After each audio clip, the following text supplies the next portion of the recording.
এটা তো অনেক দামি পাখি না, অনেক দাম। কি নাম এটার? আপনার বাইরে কি কোনো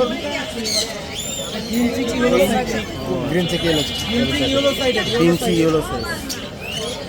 কত দিন?